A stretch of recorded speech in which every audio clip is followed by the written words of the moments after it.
আল কাইয়িসু মান দানা নাফসাহু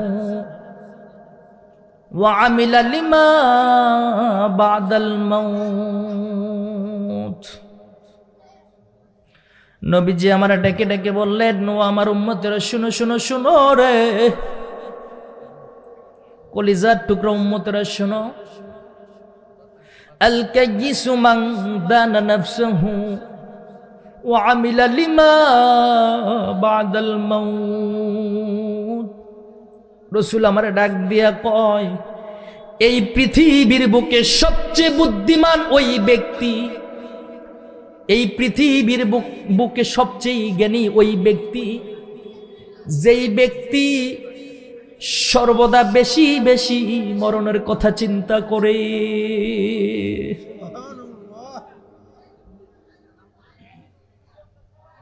আমার কলিজার টুকরা যুবক ভাইয়েরা, আমার প্রাণ প্রিয় বাবাজিরা,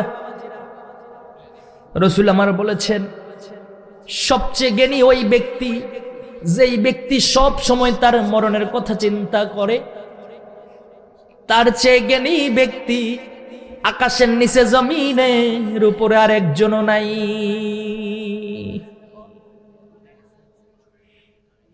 আমি তো বলি হাদিসের ব্যাখ্যায়, আমি তো এই হাদিসের ব্যাখ্যায় সব জায়গায় বলে থাকি, যেই ব্যক্তি দৈনিক তার মরণের কথা চিন্তা করে, দৈনিক সময়ে তার মরণের কথা চিন্তা করে, ওই ব্যক্তিকে দিয়ে কোনো দিন খারাপ কাজ আশা করা যায়।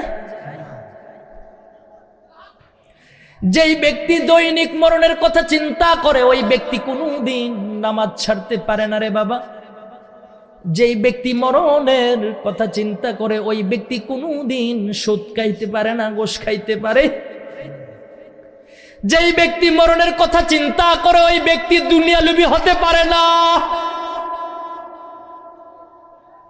যেই ব্যক্তি মরণের কথা চিন্তা করে, ওই ব্যক্তি কোনো দিন পরের হক মেরে খাওয়ার চেষ্টা করে না। যেই ব্যক্তি মরণের চিন্তা করে, যেই ব্যক্তি কবরের চিন্তা করে রে বাবা, ওই ব্যক্তি কোনো দিন তার পাড়া প্রতিবেশীর মানুষের সাথে খারাপ ব্যবহার করতে পারে না। যেই যুবক মরণের কথা চিন্তা করে, ওই যুবক কোনোদিন প্রেমিক প্রেমিকার সাথে কথা বলতে পারে না। যেই যুবক মরণের কথা চিন্তা করে, ওই যুবক কোনোদিন খারাপ বন্ধুদের সাথে চলতে পারে না। যেই যুবক মরণের কথা চিন্তা করে রে, এক একটা যুবক হয় হযরত ওমরের মতো, ঠিক কিনা বলে?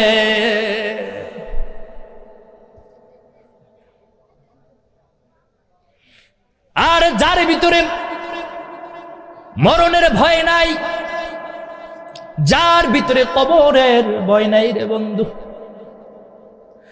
যেই মানুষটার কলবের ভিতরে মরণের ভয় নাই, কবরের ভয় নাই, ওই মানুষটা দুনিয়ার যত লোভ লালসা আছে, দুনিয়ার যত ফাহশা কাজ আছে, সবগুলো ফাহশা কাজ, সবগুলো লোভ লালসা ওই মানুষটার কলবের ভিতরে জায়গা ধরে আছে, ঠিক কিনা?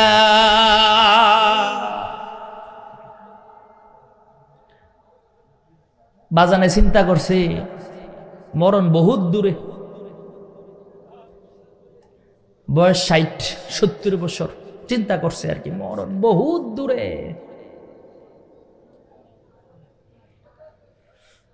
রুদের বাজার গ্রামের আমার কলিজার টুকরা বাবাজিরা, যুবক ভাইয়েরা রে,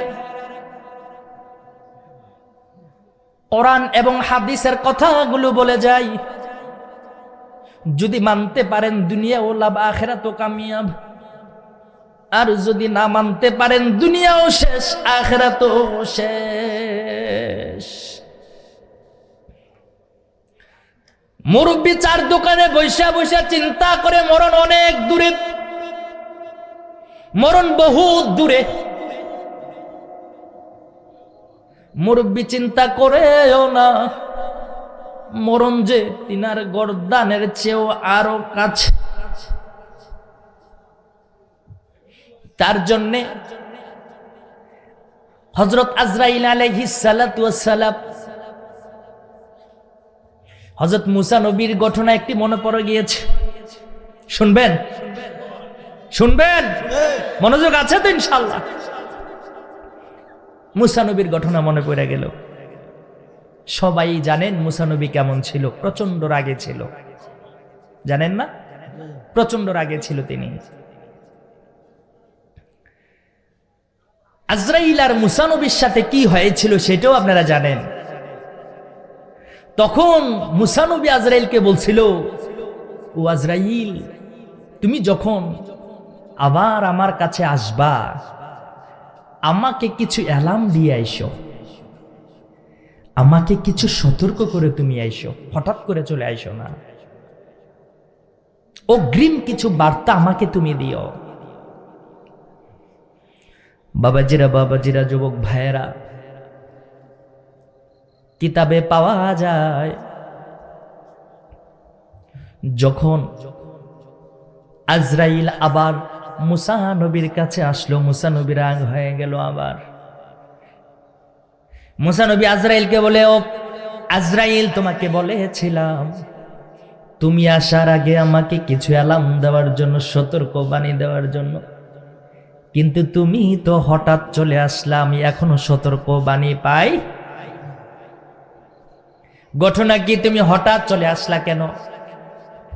তখন আজরাইল ডাক দিয়া কয় মুসা নবীকে, ও মুসা নবী, আমি আপনাকে আল্লাহর পক্ষ থেকে 3টি অ্যালার্ম দিয়েছি, 3টি সতর্কবাণী দিয়েছি। কয়টি? সকলে বলুন না কয়টি? আজকে মুখস্থ করে যাব 3টি। কি কি? রাজি আছেন? সবাই বলেন রাজি আছেন?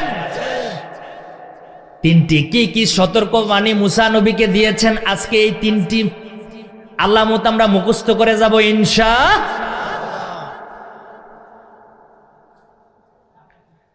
মুসা নবী বললেন, আজরাইল, 3টি সতর্ক তুমি কি দিলা? আমি তো পাই নাই। তখন আজরাইল ডাক দিয়া কই, নবী, ও মুসা নবী, 1 নাম্বার সতর্কবাণী হলো, 1 নাম্বার মরার আলামত হলো, নবী গো, আপনার চুল দাড়ি পেকে যাওয়া।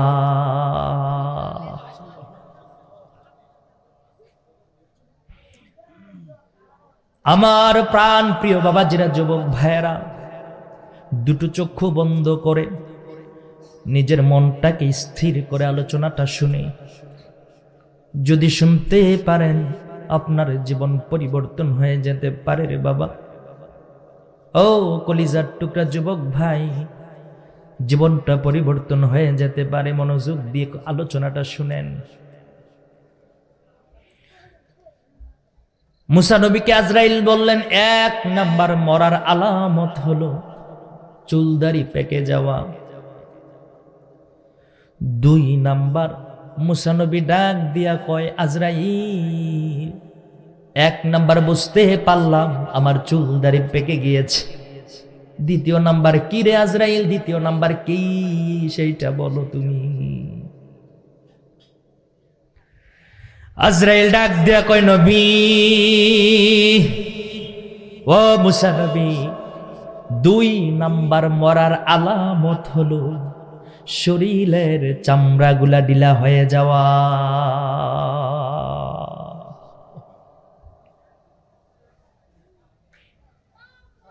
2 নাম্বার আলামত শরীরের চামড়াগুলো ঢিলা হয়ে যাওয়া, ঝুলে যাওয়া।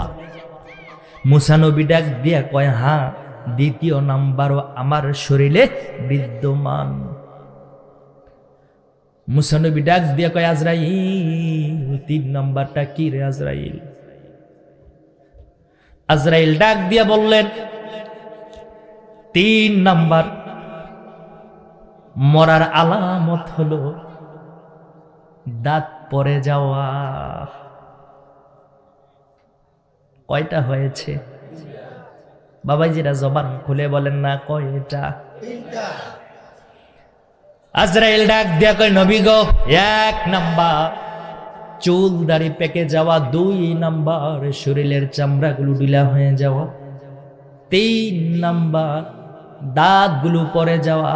ও নবী, এই 3টি আলামত কি আপনার দেহের ভিতরে বিদ্যমান কিনা? মুসা নবী ডাক দিয়ে বলে, হ্যাঁ বিদ্যমান। আজরাইল ডাক দিয়ে বলে, আর সময় নাই, 3টা আলাম আপনাকে দিয়েছি, আপনাকে 3টা আলাম আপনাকে দিয়েছি, আর সময় নাই, চলেন রবের দিদারে।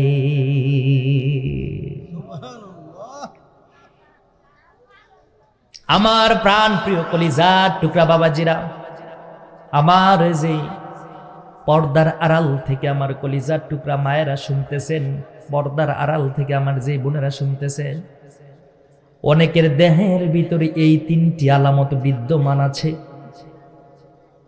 এই মাহফিলের সামিয়ানার নিচেও আছেন, এই 3টি আলামত বিদ্যমান আপনার দেহের ভিতরে আছে। বেশি দিন আর সময় নাই, 4 দোকানে বসে বসে চিন্তা করেন, বহুত দূর আমার মরণ। আল্লাহ ডাক দিয়া কয়, বান্দা রে, না না না, বহুত দূর তোমার মরণ না, বহুত দূর তোমার মরণ না। আল্লাহ ডাক দিয়া কয়, আইনামা তাকুনু ইউদরিকুমুল মাউতু ওয়ালাউ কুনতুম ফি বুরুজিন মুশাইয়াদা। ও বান্দা, তুমি যদি মরণ থেকে পালানোর যতই চেষ্টা করো না কেন, যেদিকে যাও না কেন, বান্দা রে, তুমি যদি মরণ থেকে পালানোর জন্য 7 সমুদ্র 13 নদীর পারেও চলে যাও, আর মরণ থেকে পালানোর জন্য যদি হাজার হাজার সিঁড়ি লাগিয়ে ওই আকাশ পারে পাড়ি দাও, মনে রাখবা, মনে রাখবা, ওই 7 সমুদ্র 13 নদী, ওই জায়গায় তোমার মরণ তোমাকে ঘিরে নেবে। উপায় আসেনি? ও বাবারা, কথা বলেন, উপায় আসেনি? উপায় নাই, উপায় নাই। আজকে আমরা অসংখ্য যুবক ভাই, মুরব্বী বাবা, ক্ষমতার দাপটে, অর্থের অহংকারে কত খারাপ কাজ করি রে, নিজের দিলটাকে একটা বারের মতো নাড়া দেই না, চিন্তাও করি না, যদি আমি মইরা যাই আমার কবরের পাশে কেউ যাবে না। ঠিক কিনা বলেন? যাবে? যাবে না।